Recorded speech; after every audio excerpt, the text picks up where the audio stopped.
परंतु जो जो मैं बड़ा होता गया, मैंने महर्षि दयानंद जी के ग्रंथों को पढ़ा, गुरुकुलों के बारे में पढ़ा, वैदिक संस्कृति के बारे में पढ़ा, तो मेरे मन में इच्छा पैदा हुई, चलो गुरुकुलों में पढ़ने का अवसर तो नहीं मिला, अब ब्रह्मचारी रह करके और संन्यास आश्रम इत्यादि में जाकर के आर्य समाज की सेवा करने का प्रयास करेंगे। परंतु उसमें भी बाधा आ गई। मेरे पूज्य पिताजी जल्दी चले गए और मेरे सब भाई बहन छोटे थे, मुझे उन सब की जिम्मेदारी पूरे करने के लिए गृहस्थ में जाना पड़ा। फिर यही इच्छा रही कि जो मेरे मन में उमंगे थी महर्षि दयानंद का कार्य पूरा करने की, वैदिक धर्म के प्रचार और प्रसार की, वो तो अधूरी रह गई। फिर निश्चय किया कि अपने किसी एक बेटे या बेटी को वैदिक धर्म के लिए समर्पित करेंगे। बड़े बेटे को डीपी आर्य जी जो आपके गुरुकुल में, परंतु वो गुरुकुल छोटे बच्चों का था, वो ये 10वीं करने के बाद गए थे तो वहां वो स्थापित नहीं हो पाए, बाद में चल के घर पे आके पढ़ाई की। परमात्मा का विधान होता है, जो शिव संकल्प होते हैं, जो मनुष्य के अंदर कुछ कर गुजरने की इच्छाएं होती हैं और वो पूरी श्रद्धा से उनको पूरा करना चाहते हैं, तो कोई ना कोई अवसर मिलता है। आपके जो प्राचार्य जी हैं, वो 10वीं-12वीं करने के बाद उनको एक शिविर में ले गए हम, और वहां से उनके जीवन की दिशा और दशा परिवर्तित हो गई और उन्होंने अपना जीवन इसी कार्य में लगाने का निश्चय किया। कालांतर में कई गुरुकुलों में पढ़ने के बाद वो आपके यहाँ पे स्वामी जी ने उनको बुला लिया और वो आप लोगों के बीच में अपनी सेवाएं दे रही हैं। दोनों बेटे भी और दोनों पोते भी यहीं पे पतंजलि से जुड़े हुए आप लोगों के बीच में हैं।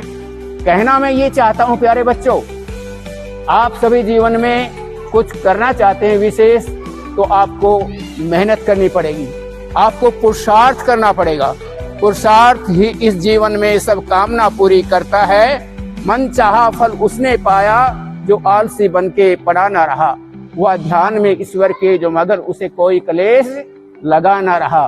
स्वामी जी बार बार कहते हैं ना कि पूर्ण पुरुषार्थ, अखंड प्रचंड पूर्ण पुरुषार्थ। तो जो भी आप सब लोग आगे बढ़ना चाहते हैं, बड़े व्यक्ति बनना चाहते हैं या नहीं? जी चाहते हैं सब लोग, कोई भी व्यक्ति पीछे नहीं रहना चाहता। और ऐसे दिव्य वातावरण में यदि आप रह रहे हैं तो निश्चित रूप से आप बड़े बनेंगे। अब आपके मन में कई बार विचार आता होगा कि मैं अकेला क्या कर सकता हूँ। नहीं, कभी भी अपने आप को अकेला मत समझना। आपके साथ ईश्वर है, आपके साथ संसार की सब दिव्य शक्तियां हैं। यदि स्वामी जी महाराज अकेले चल करके ये रास्ता बना सकते हैं, इतनी बड़ी व्यवस्थाएं कर सकते हैं, तो आप भी बड़े होकर बहुत कुछ कर सकते हैं।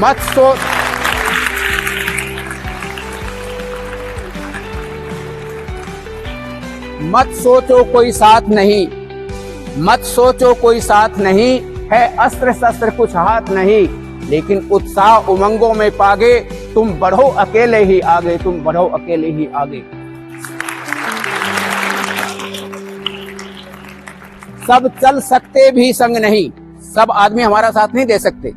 सब चल सकते भी संग नहीं, सब लड़ सकते भी जंग नहीं। उत्साह जोड़ो अपने बल के धागे, अपने आत्मविश्वास के धागे जोड़ो अपने बल के धागे, तुम बढ़ो अकेले ही आगे, तुम बढ़ो अकेले ही आगे। तो अकेले बढ़ते हुए भी व्यक्ति बहुत कुछ प्राप्त कर सकता है और ऐसा दिव्य वातावरण बहुत कम लोगों को मिलता है। आपके माता पिता कितने समझदार हैं, उन्होंने बाहर जो स्कूलों में बच्चे पढ़ते हैं, उनके अंदर जो बुराइयां आ जाती हैं, उनको जो अच्छा वातावरण नहीं मिलता, उससे आगे चल के भले ही वो बड़े बड़े पैसा कमाने वाले बन जाएं, इंजीनियर, डॉक्टर और कुछ भी बन जाएं, बड़े बड़े अधिकारी बन जाएं, लेकिन उनके अंदर संस्कार ना होने के कारण, सुसंस्कार ना होने के कारण वो जीवन में सच्ची सुख और शांति प्राप्त नहीं कर सकते। इसलिए ऐसे वातावरण में यदि आपको रहने का अवसर मिला है तो ये ईश्वर की कृपा से मिला है। आपके माता पिता को भी मैं धन्यवाद देता हूँ। बाहर के छोटे गुरुकुलों में जहाँ कम पैसों के अंदर बच्चों को शिक्षा मिल सकती है, वो यहाँ अधिक पैसे हैं, उसके बावजूद भी आपके माता पिता आपको यहाँ पढ़ाने के लिए तैयार हैं। तो ऐसे माता पिता भी धन्यवाद के पात्र हैं। आप अपने माता पिता के लिए एक बार जोरदार अभिनंदन करें उनका।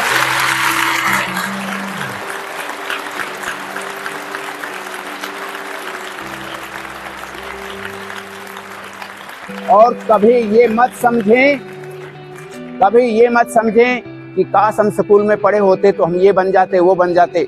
वहां रह करके स्कूल में, विद्यालय में, बाहर के विद्यालयों में आप एक छोटा मोटा क्लर्क बन सकते थे, एक छोटा मोटा कोई और ऊंचा सपना देख लेते तो छोटा मोटा अधिकारी बन सकते थे। लेकिन यहाँ रह के आप ऐसे व्यक्ति बनोगे, इस वेशभूषा में, ब्रह्मचारियों की वेशभूषा में, विद्वानों की वेशभूषा में आप जहाँ कहीं भी जाएंगे लोग आपके सामने हाथ जोड़कर नमस्ते करेंगे, आपके पांव छुएंगे।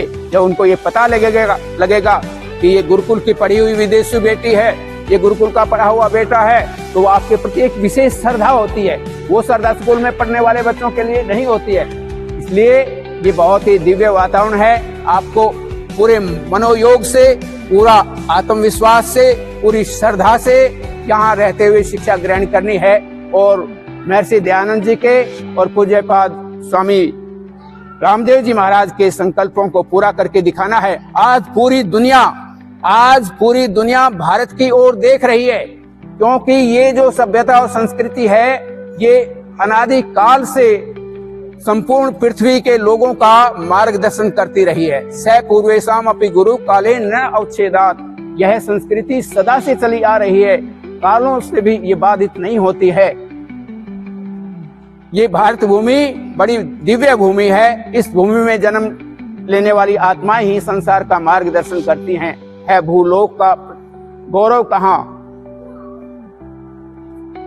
फैला मनोहर गिरी हिमालय और गंगा जल जहां, संसार में कहो किस देश का सबसे अधिक उत्कर्ष है, संसार में कहो किस देश का सबसे अधिक उत्कर्ष है, उसका की जो पुण्य भूमि है वो भारत वर्ष है, वो भारत वर्ष है।